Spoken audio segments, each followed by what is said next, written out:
with the new year brings new speculation for the upcoming Halloween Horror Nights event. In today's video, we will be discussing a few properties that could be making their way to HHN this year. This is Halloween Horror Nights Speculation Season 2024.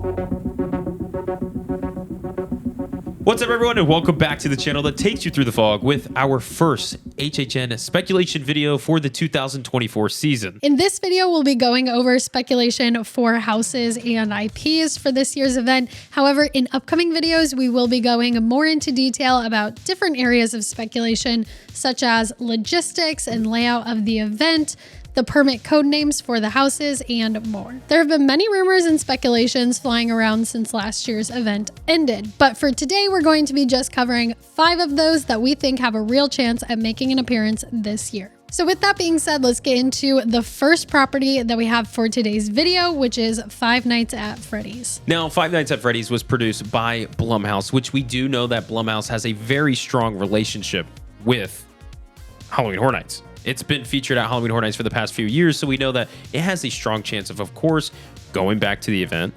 And the question is, why would Five Nights at Freddy's be the property compared to all the other films that they're working on for this year? Yeah, Blumhouse does have a lot of movies coming out both last year and this year, but we do know that Five Nights at Freddy's was their biggest box office opening weekend that they've had for a movie ever. Yeah. So it definitely is a movie that was very popular for fans of Five Nights at Freddy's and horror movies. So I definitely see them bringing Five Nights at Freddy's as opposed to some of their other movies. Yeah, like Night Swim or something like that. And the thing is, too, we both know for sure that there is a large fan base for Five Nights at Freddy's. So we know that Halloween Horror Nights can look at this with Blumhouse and be like, we know this is going to draw a large crowd to the event, which not saying that they need that, but if they're looking for number skill, this is the way to go. And on top of that too, we know Blumhouse did have a New Year's post that they posted, and in that New Year's post, it was basically saying, hey, we want to go to Halloween Horror Nights. So that's a good sign that we will obviously see Blumhouse at some capacity to Horror Nights. And speaking of Five Nights at Freddy's as well, last year we did have the animatronics featured at HHN Hollywood as a little display that they had. So they have been to the event, but the question is, will we actually get to see them as a full scare zone, or even better, a haunted house this time? We do have a more in-depth video about Five Nights at Freddy's coming to the event, so we will leave the link for that in the description down below. Now moving on to our next house that's speculated to appear at this year's event, and quite frankly, our favorite one that's currently on the list, which is Ghostbusters. So we do have several reasons why we believe, and everybody believes, that Ghostbusters might be making an appearance at this year's event. The first one being that we have a new movie coming out this year on March 22nd. It is kind of the second installment of the Legacy sequels, The Frozen Empire. So that is definitely a reason. The movie takes place in New York. And we have a New York area in the park as well. And then on top of that, we did also see a little bit of an Easter egg for it in the Christmas tribute store. Yeah, the Christmas tribute store this past year actually had a Ecto 1 parking ticket. The date that was on it said 7/13. So that's, obviously July 13th. So people are speculating it could be part of the summer tribute store that's coming to Universal, which they've done previously and stuff, which would be really cool. I'm down to see a Ghostbusters summer tribute store. I'm not against it. The Jurassic Park, Jurassic World one we got recently, been, pretty awesome. However, though, what if it means we're actually getting it to Halloween Horror Nights as a tribute store, as a scare zone, or even a house at the event? Now, I know you said that we're getting the new movie, Ghostbusters Frozen Empire. I keep wanting to say Frozen Kingdom, but Frozen Empire. That's coming out March 22nd. But this year marks the 40th anniversary for Ghostbusters since the first film came back out in 1984. Yeah, and on top of all of that, there was also a news report that came out recently from where we saw it was ghostbustersnews.com. And they were talking about how someone was contacted by a representative for Universal to buy a replica of the Ecto 1, or a car that could be used for a replica of the Ecto 1. Yeah, exactly. So that means Universal is basically buying Ecto 1 to come to Universal. So the Ecto 1 is on the way to Universal right now as we speak. So that gives all good signs for Ghostbusters to appear at the event. We did have it back in 2019, and I don't think that anybody would be against Ghostbusters showing up this year. And on to our next property that we're going to be talking about, which is another one with a movie coming out this year, Beetlejuice. Speculation for this property has been stirring up because we just got the poster for the new movie with the release date being September 6th, which is actually right after the opening of HHN. Well, depending. We don't know the actual opening date for HHN yet. If they're going to keep that Friday that they usually been opening up for the weekends for HHN, you could look at August 30th or September. Now, we did just recently have September 1st as the opening date. So with it being released September 6th, what exactly will the opening date of Horror Nights being? And if it's based off of Beetlejuice, the second installment of this, are we going to have the whole house be the film? Or is this something like what we had with The Exorcist where they base it off the trailer instead? And that is only 1 week before, even if the event opens August 30th, that is only 1 week before the opening of the movie. So I could see them still having it be based off of the movie and not just the trailer. Yeah, that's true. Now, we did just recently have Beetlejuice at the event for Halloween Horror Nights 30. So it was like 3-4 years ago. It wasn't that long ago.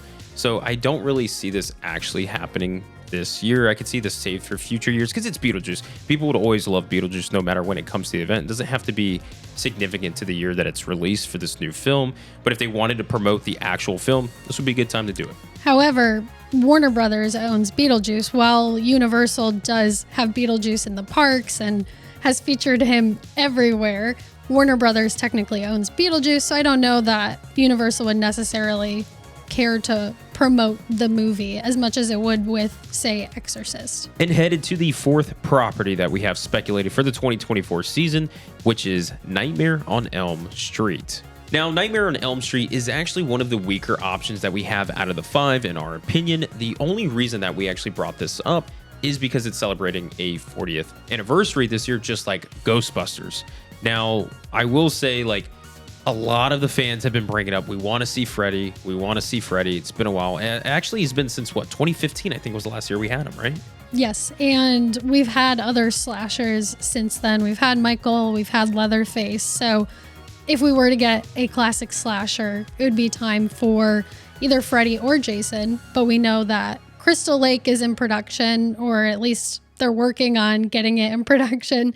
And that's probably when we would see Jason. So yeah, Freddy makes more sense. Because a lot of people's like, hey, Freddy or Jason. I think Jason's going to be saved for that if they do bring that to the event at some point. And there's nothing really kind of in the productions for anything Freddy Krueger related, at least that we know of currently. If so, please let us know, correct us on that. But that's why I think this would be a perfect time to bring it to the event, bring that slasher back. Nightmare on Elm Street celebrating a 40th anniversary for this year. And our final speculated property, which is probably the most shoe-in to be at this year's event, which is going to be Classic Monsters. Now, we've had the Classic Monsters at the last several events, every event since 2019.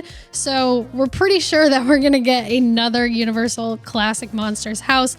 They're always wildly popular, so I don't see why they wouldn't do another Classic Monsters house. We just don't know exactly which one. Yes. Now, I do have like kind of an idea that they will have a closing piece to this whole story that they started in 2019 to these classic monsters, the more modernized classic monsters that we can kind of tell them.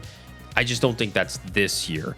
And one of the main classic monsters that we haven't seen featured in their own house is Creature, something that I know everybody's been speculating every single year. We're included in that group of people who've been wanting to see Creature. We know Universal wants to do this. I mean, even John Murdy's kind of went out on Twitter and said, like, they want to do this. They just want to do it properly. And by doing that properly, it takes some time, because obviously Creature's a different realm than what the other classic monsters are. I mean, it's underwater, so they want to make sure they have all the effects proper for such house. But I feel like we should be getting a Creature house at some point, whether it's this year or future years, and some other mashup of monsters and stuff. And I know we have a Wolfman movie coming out later this year, I think. Yes, it should be. I think it's in pre-production still, so we don't know 100% what that release date is going to be, but it is in the the monster universe, like the Universal Monster Universe. And on top of that, we also have Dark Universe that was just officially announced for Epic Universe, the new park at Universal. So we definitely think that they will be, utilizing the monsters to some extent. Yeah, so like we said, we know we're going to get a closing chapter to the monsters at some point. What we mean by closing chapter, I think we're going to see like the whole like squad back together like we had in 2019 to kind of close their story out with Halloween Horror Nights, at least for the modernized classic monsters. I just don't think it's this year. I think this year we're going to get another standalone classic monsters house. I wouldn't be against them doing it every single year. We love the classic monsters. I think everybody else does as well. I just know that Creature is due for his house, like a big shining moment for him at some point soon. So the question is, could it be finally this year? So that wraps up our 5 properties that we are speculating for this year's Halloween Horror Nights. Let us know in the comments down below if there are any properties that you are speculating or want to see that we left out. And if you guys enjoyed this video, be sure to leave it a thumbs up, as well as make sure you guys are subscribed to the channel so you guys don't miss out any of our videos leading up to this year's Halloween Horror Nights 2024. And with that being said, that's going to be it for us in the first video for the 2024 season. Until the next one, we look forward to seeing you guys there. And like always, we'll catch you guys in the fog. Peace out, everyone. Bye.